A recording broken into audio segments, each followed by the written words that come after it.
जनाब ओरिया मकबूल जान अपने कालम किया हम सब गद्दार हैं में लिखते हैं ताइज़रात पाकिस्तान और ज़ाबित फ़ौजदारी इस बहसगीर पाक व हिंद में अंग्रेज़ के अता करदा क़वानीन हैं। ताइज़रात पाकिस्तान जो कभी तज़ीरात हिंद कहलाती थी 6 अक्टूबर 1860 को नाफिज की गई। अंग्रेज़ को लाल किला दिल्ली पर यूनियन जैक का परचम लहराए सिर्फ 3 साल हुए थे। इस 3 साल के अरसा में अंग्रेज़ ने हर इस शख्स को इबरतनाक मौत की सज़ा दी जिसने इसके खिलाफ सिर्फ हथियार ही नहीं उठाए थे बल्कि जिसने कभी अपनी तहरीर या गुफ्तगू से भी ताज बरतानिया के लिए नफ़रत का इजहार किया था। लिखने, तकरीर करने, गुफ्तगू करने और हथियार उठाने वाले सब के सब अंग्रेज़ की नज़र में बराबर के गद्दार थे। दिलो शहर के चौकों और चौराहों पर मुसलमान उलमा की लाशें कई दिनों तक लटकाई गई थीं ताकि आम लोग इबरत हासिल करें। गालिब अपने एक ख़त में तहरीर करता है कि दरख्तों पर मुसलमानों की लाशें बिया के घोंसलों की तरह लटकी हुई नजर आती हैं। अंग्रेज़ पूरे हिंदुस्तान को बज़ोर शमशीर फतह कर चुका था। 1757 में बंगाल की जिंग पिलसी की जीत से लेकर 1857 की जंग आज़ादी तक की पूरी एक सदी अंग्रेज़ की मकामी हाकिमों से लड़ाई की सदी है। मैसूर की रियासत सबसे सख्त जान थी जिसको फतह करने के लिए 1787 से 1799 तक अंग्रेज़ ने 4 जंगें लड़ें और आखिर में मीर सादिक जैसे गद्दारों की मदद से टीपू सुल्तान को शहीद करके मैसूर पर कब्जा किया गया। बरतानिया के शहर एडिनबरा की पहाड़ी पर एक किला है जिसे म्यूज़ियम का दर्जा दिया गया है। इसमें टीपू सुल्तान की तलवार, ज़रा बख्तर और दीगर अशिया रखी गई हैं।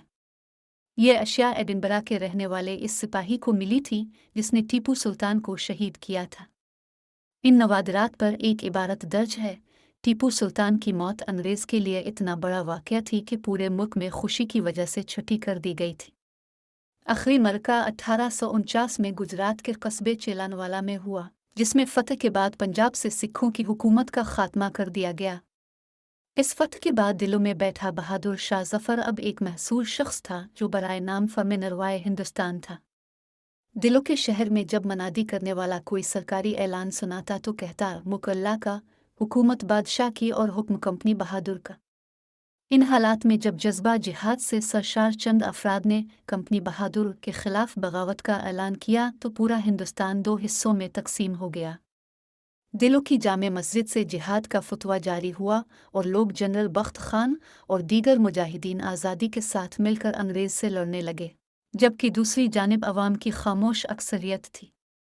लेकिन आम आदमियों में भी कुछ गदारान वतन शख्सियात ऐसी थीं जिन्होंने अंग्रेज़ों का साथ देने के लिए अपने अपने इलाकों से जंगजुओं के काफ़िले रवाना किए। दिलों के सबसे करीबी खित्ते पंजाब के ज़मींदार, चौधरी, मशाखन उज़्ज़ाम और गुद्दी नशीन पीर इसकान खैर में शामिल थे।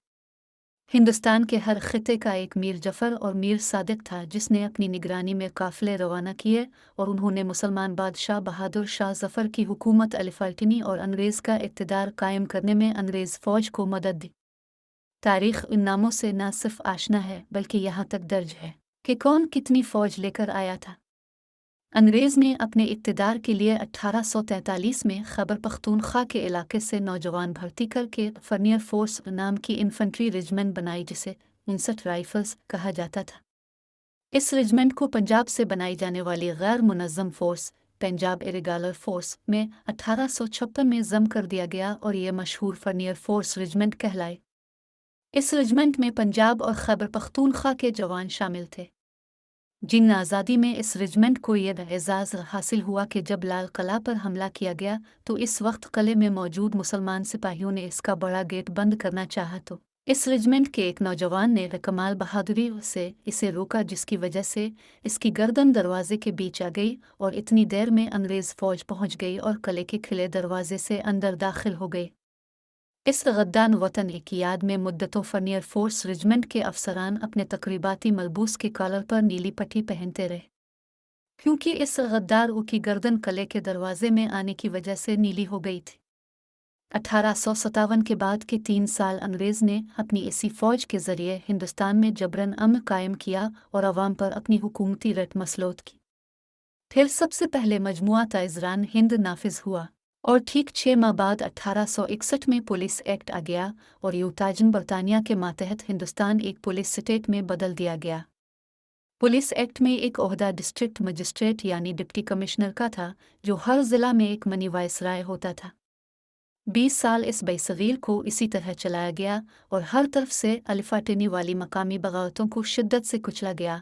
काले पानी की सजाएं और फांसी घाट सजाए गए, और जब सब कुछ कुचल देने का इत्मीनान हो गया तो 1882 में ज़ाब्ता फौजदारी नाफिज किया गया, जिसकी दफात 2 शख्सियात के गिर्द घूमती हैं, एक SHO, दूसरा डिप्टी कमिश्नर और डिस्ट्रिक्ट मजिस्ट्रेट। अब अंग्रेज़ की फ़ौज, सिविल सर्विस और पुलिस में तमाम मकामी अफराद भर्ती हो चुके थे, और ये काले हिंदुस्तानी गोरे अंग्रेज़ की हुकूमत को कायम रखने के लिए अपने भाइयों का सर कुचलने के लिए हर डे मुस्तैद और तैयार थे। अंग्रेज़ को अब सिर्फ ज़ुबान व बयान और तकरीर व तहरीर से ख़तरा था।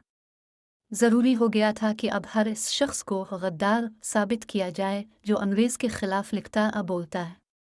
इसके लिए एक लफ्ज़ कानून में रखा गया, अलिफाक्साना, इंसाइटमेंट, और फिर इस अलिफाक्साने के लफ्ज़ का इस्तेमाल हर ऐसे शख्स पर किया जाने लगा जो ज़ुबान व बयान और तकरीर व तहरीर से अंग्रेज़ के ख़िलाफ़ बोलता और लिखता था। ताइज़रान हिंद की दफ़ा 505 इसीलिए तख्लीक की गई, जो यूँ थी जो कोई भी ऐसा बयान, अफवाह, रिपोर्ट लिखे, शाये करे या फैलाए जिसका मकसद इश्तिआल दिलाना और जो मुमकिना तौर पर इश्तिआल दिलाने की वजह बने। अंग्रेज़ की इस दफ़ा में हमने ये इजाफ़ा कर दिया, Pakistan army, navy, air force के किसी भी अफसर, सिपाही, सेलर या एयरमैन को बगावत, इर्तिकाब जुर्म या किसी भी तरह से अपनी जिम्मेदारियां अंजाम देने से रोकने की कोशिश करे।